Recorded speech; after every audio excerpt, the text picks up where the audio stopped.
coming into this game. They've almost been unstoppable. Well, they have been since James Harden came to town. The Sixers are 3-0 since his arrival. We start this one, though, with some explaining to do. How are the Sixers down 14? Make it 11. You got Harden with a step-back three, so it's an 11-point game. But the Cavs go back up, and in the second, they're up 13. Darius Garland's here to make it 16. Nails that corner three. Later in the second, down 11 are the Sixers. Tyrese Maxey with a preview of things to come. How about that reverse lane? The Sixers were down 8 at the half. They've been down as many as 21 in the first half. Now 4 minutes to go in the third. Cavs up 1. It's Garland and Jarrett Allen. Garland, by the way, with his 12th assist of the night, he'd finished with 19. Harden, step back three and the foul. This got really good in the third. The Sixers were down 1 after the free throw. Garland, the deep three to go. Cavs going into the fourth, they had the lead. But the story of this game is this man right there, Tyrese Maxey, sizing everyone up, hitting the three. He made 5 of those, and Harden said, look, any one of us can go off on a night, and tonight was his turn. Speaking of Harden, the steal from Garland ahead to Maxey. Maxey, by the way, 33 points. Harden's impact on him, just a lot of that. Garland got his points, though. The feed to Allen, but he got his points to go with those 19 to 6. 26, Cavs down 4. Embiid, he's going to score too, 22 with 9. But with 47 seconds to go, and the Sixers up 4, blows it. Harden driving, gets it under Evan Mobley.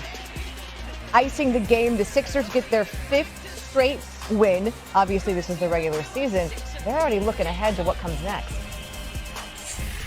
Yeah, and we need this. Yeah, we need this for just our team, our togetherness, and down the stretch. Quite frankly, we got 20 games left before it get real. So we need games like this to prepare us. And being down in that first half was probably a good thing, just to see our resilience and see, what we got, what we made of.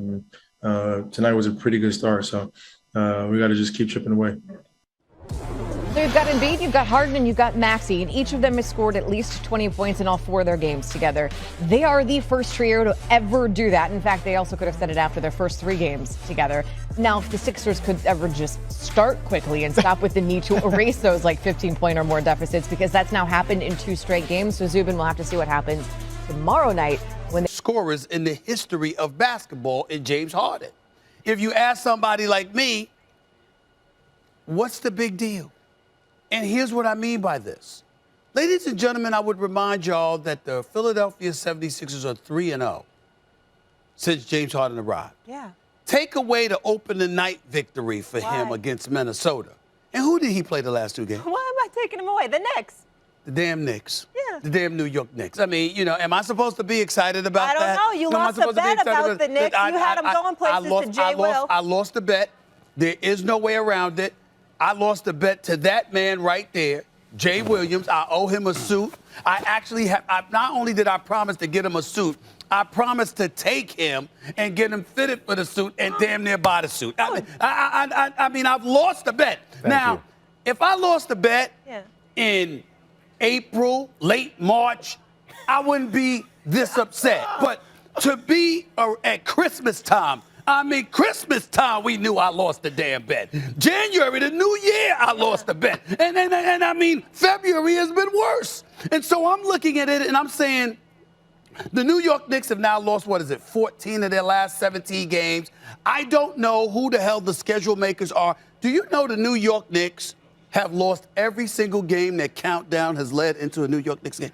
0-8. Wait, time out. 0-8. Time out. Is it like a black cat's running around since you joined Countdown? It seems like every time you do Countdown, they lose. It's like they're cursed. Well, first of all, I want to give mad love to Mike Greenberg, Mike Wilbon, Jalen Rose. All of that stuff is true. But if you're going to talk about a black cat, just remember to mention that the ratings were up over 58%. So all I'm trying to tell y'all is to just put it in proper perspective. Ain't no black cat. The black cat, the Knicks, not me. No one said the show's not good. No one said we don't like the show. The show's great. We just said it happens to be when you do the show, the Knicks lose. All I'm trying to say is that the New York Knicks are the team that went up against James Harden. let's understand. We know how great he is. We know how phenomenal he is. We know that he's one of the most prolific scorers the game has ever seen. We have expectations. All I'm saying is, let's pay attention to who they're playing against if we're going to rave over the first 3 games. Because they were 35 and 23 before he arrived, okay? It wasn't like they were losing. They went in there a damn good team, and he makes them better. But they were playing the Knicks. Go ahead, Jim. Number one, that has nothing to do with the 76ers, just about your Knicks squad. I thought Black History Month was supposed to be a month of celebration for you and us, Stephen A. But they gave you 1 win during the month of February. 1 win during the month of just 1 win. That's it. I just wanted to say that. Felt like it was a disservice to how we're supposed to be prideful. Anyway, I move forward. Anyway, you're right.